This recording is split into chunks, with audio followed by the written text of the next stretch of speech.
Alors, aujourd'hui, je vais parler de Insidious, donc Insidious 3 et aussi Insidious The Last Key.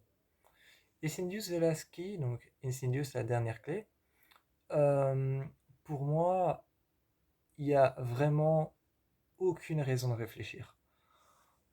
Entre, euh, entre Insidious 3, les origines de la saga, et, euh, et entre Insidious 4, The Last Key, la dernière clé, il n'y a aucune raison de réfléchir. Pour moi, c'est le 3 mon préféré. C'est le 3 mon préféré à cause de la présence imposante du démon qui est toujours là. À cause de la présence imposante du démon qui est toujours là. Et plus cette présence est imposante, plus cette présence va s'accentuer. Elle va s'accentuer à travers des dialogues. La présence du démon va s'accentuer à travers des dialogues, à travers à travers une chose qu'a dit une femme à, à la jeune fille. Parce que dans le 3, on suit une jeune fille qui s'appelle Queen, Queen Brenner. On suit Queen Brenner qui a perdu sa mère et qui pense que sa mère lui parle depuis l'au-delà.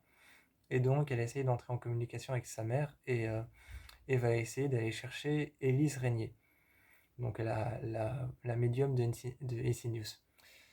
Et pour moi, le 3, à cause de la présence du démon, vraiment, il y a une présence incroyable de ce démon. Il est là tout le temps. Il est là tout le temps. Il y a une, il y a une forte présence à travers les dialogues et à travers le démon qui est partout. On le voit partout. Ce démon, il est... Et en fait, ce que je veux dire par là, c'est que j'aime bien le 3 parce qu'en fait, il est même voire encore plus lourd que le 1. Plus lourd dans le sens que l'ambiance est pesante et qu'elle fait mal. L'ambiance est pesante, elle fait mal. Moi, la première fois que j'ai vu Insidious 3, j'ai vraiment eu l'impression d'avoir mal et d'avoir souffert pendant tout le film. Pas souffert genre je regarde un film de merde, hein. Souffrir vraiment, j'avais l'impression que j'étais sur une ligne droite de souffrance perpétuelle. J'avais l'impression que j'étais sur une ligne droite de souffrance perpétuelle, que c'était encore et encore et encore et encore en boucle de la souffrance. J'avais vraiment cette impression-là. Et c'est...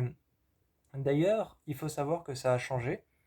Il faut savoir que ça a changé parce qu'en fait, Insidious 1 et Insidious 2 ont été réalisés par James Wan et produits par James Wan. Mais Insidious 3 a été réalisé par Leigh Whannell et, euh, et produit par James Wan. Donc c'est pas le même producteur. Et Leigh Whannell qui a réalisé plusieurs films d'horreur et qui d'ailleurs est un grand copain de James Wan, a décidé de prendre en charge Insidious 3.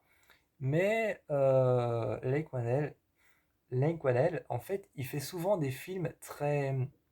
Enfin, moi, je trouve. Je trouve qu'il fait des films souvent où l'ambiance est vraiment très lourde. C'est une ambiance qui est lourde à regarder, mais qui est pas déplaisante. C'est une ambiance qui est vraiment lourde à regarder et pas déplaisante. Et là, avec cette ambiance, avec ce démon qui est tout le temps là, qu'on entend au travers des dialogues, à un moment, tu as une jeune femme qui regarde Queen Brenner et qui lui dit l'homme qui ne peut pas respirer. L'homme qui ne peut pas. Il lui dit quelque chose comme ça, il lui dit l'homme qui ne peut pas respirer, l'homme qui est dans les conduits d'aération, l'homme qui te regarde la nuit. Il est ici en ce moment.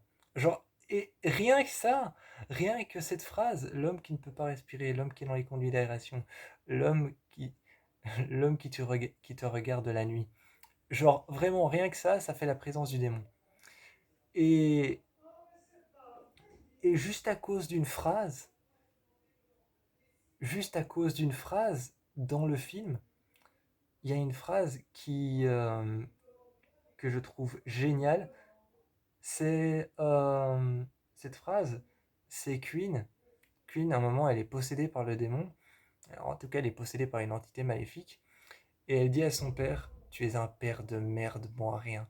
Ta mère a dû se... ta, ta femme a dû se suicider pour pouvoir t'échapper. Et moi aussi, je préfère crever pour pouvoir t'échapper. Et elle prend un sécateur et elle sort toute la lame et elle la met sous son cou. Et vraiment, cette phrase, genre tu es un père de merde, bon à rien, ta femme a dû se tuer pour pouvoir t'échapper, et moi je préfère aussi mourir.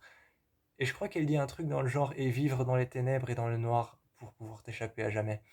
Genre, juste ce passage-là, cette scène-là et cette chose qu'elle dit me fait préférer le 3. Le 4, il est bien aussi, mais il a une légère tendance à être beaucoup moins violent. Et ce que j'aime pas trop dans le 4, c'est qu'en fait dans le 4, dans les trailers et les teasers de la bande-annonce de Insidious The Last Key, ils avaient promis une scène où toutes les portes, parce qu'à un moment le lointain change dans Insidious 4, parce que on rejoint un démon qui a hanté Elliot Régnier pendant longtemps, qui s'appelle le démon qui a les clés de toutes les portes du lointain. Et, euh, et dans les teasers, dans les trailers sur Internet, sur YouTube, dans les bandes annonces, dans la bande annonce de Insidious 4, ils avaient vendu une scène où toutes les portes s'ouvraient et tu voyais tous les esprits sortir. Et, et donc, moi, je m'attendais à ça. D'ailleurs, il y a beaucoup de gens qui ont participé à la création du 4, et je pense que c'est pour ça qu'ils ont coupé cette scène. Parce qu'il y a eu, il y a eu les créateurs de Conjuring, les créateurs de Conjuring 2, les créateurs d'Annabelle et les créateurs d'Annabelle 2 et les créateurs de Get Out. Et donc il y a eu les créateurs de Paranormal Activity aussi. Et donc il y a eu, en fait je pense que Insidious 4 il y a eu tellement de réalisateurs qui se sont investis et qui se sont ajoutés au projet que c'est pas trop mon préféré. Mais il est quand même bien parce qu'en fait il parle. En fait, c'est un chapitre qui se met en dehors de la saga et qui va parler de l'enfance d'Élise Régnier, comment est-ce qu'elle a vécu son enfance et comment est-ce qu'elle a échappé à ses parents et comment est-ce qu'elle a vu sa mère mourir. Bref, ça parle de l'enfance d'Élise Régnier qui était plutôt une enfance traumatisante et il se met en dehors de la saga. Euh, donc, c'est pas trop mon préféré, mais il est bien quand même parce que j'avoue que le démon qui a les clés est assez flippant. Moi, je vous fais plein de bisous. Et entre Insidious 3 et Insidious 4, The Last Key, dites-moi lequel est votre préféré.